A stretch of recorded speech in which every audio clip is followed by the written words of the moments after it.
বিশ্ববিদ্যালয়ের প্রথম বর্ষের ক্লাস চলছে। রাগী রাগী চেহারায় একজন শিক্ষক ক্লাসে ঢুকে ছাত্রছাত্রীদেরকে ভালো করে নিরীক্ষণ করলেন।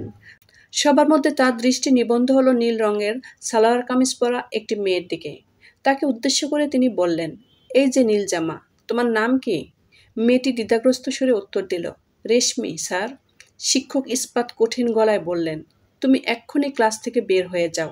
ভবিষ্যতে কখনো যেন তোমার মুখ না দেখি আমি। সারা ক্লাস মুহূর্তে নিস্তব্ধ হয়ে গেল। রেশমি হতবাক হয়ে বলল, স্যার, আমি তো কোনো দোষ করিনি। তাহলে আপনি আমার সাথে এমন করছেন কেন?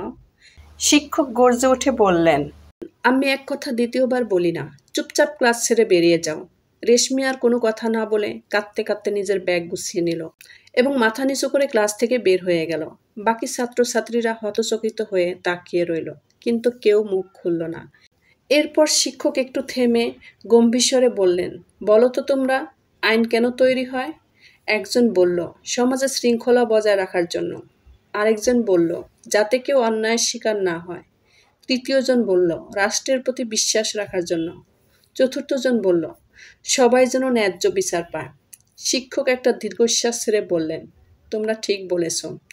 এরপর তিনি আবার বললেন, তোমাদের কি মনে হয় না কিছুক্ষণ আগে আমি রেশমির সাথে অন্যায় করেছি? সবাই চুপ, কেউ কিছু বলার সাহস পেল না। শিক্ষক কৈফিয়ত দেবার ভঙ্গিতে বললেন, হ্যাঁ, আমি রেশমির সাথে স্পষ্টভাবে অবিচার করেছি। কিন্তু প্রশ্ন হলো, তোমরা কেউ কিছু বললে না কেন? তিনি পুরো ক্লাসে একবার চোখ বুলিয়ে নিজেই নিজের প্রশ্নের জবাব দিলেন, কারণ তোমরা ভাবলে এটা তো আমার সঙ্গে হয়নি, তাহলে আমি কেন কিছু বলবো? শিক্ষক দৃঢ়স্বরে বলে চললেন, এই মানসিকতাই একদিন তোমাদের বিপদের কারণ হবে। আজ যাকে নিঃশব্দে অবিচারের শিকার হতে দেখলে, আগামীকাল সে অবস্থায় যদি তোমরাও পড়ো, সেদিনও কেউ তোমাদের পাশে দাঁড়াবে না। সারা ক্লাস নীরব, সবাই মাথা নিচু করে আছে, কেউ মুখ তুলে তাকাতে পারছে না। শিক্ষক একটু বিরতি দিয়ে বললেন, আজ তোমাদের এমন এক শিক্ষা দিলাম যা তোমরা বছরের 1000টা ক্লাস করেও হয়তো পেতে না। আজকের শিক্ষাটা জীবনের জন্য সবসময় মনে রেখো, অন্যায়ের প্রতিবাদ না করলে তুমিও সেই অন্যায়ের অংশীদার হয়ে যাও। চুপ থাকা মানেই সম্মতি দেওয়া। তাই যেখানে অন্যায় দেখো, সেটা যার সঙ্গেই ঘটুক না কেন, তার বিরুদ্ধে রুখে দাঁড়াও। তাই এখন থেকে আমরা চেষ্টা করব সকল অন্যায়ের প্রতিবাদ করতে। অন্যায় যে করে এবং অন্যায় যে সহে, দুজনেই সমান অপরাধী।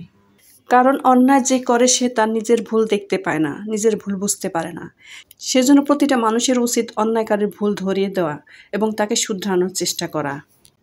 ইয়া আল্লাহ, আপনি আমাদের প্রতিটি অন্যায়কারীর বিরুদ্ধে প্রতিবাদ করার সাহস এবং শক্তি জোগাড় করে দিন এবং প্রতিটি অন্যায়ের প্রতিবাদ করার তৌফিক দান করুন। আমিন।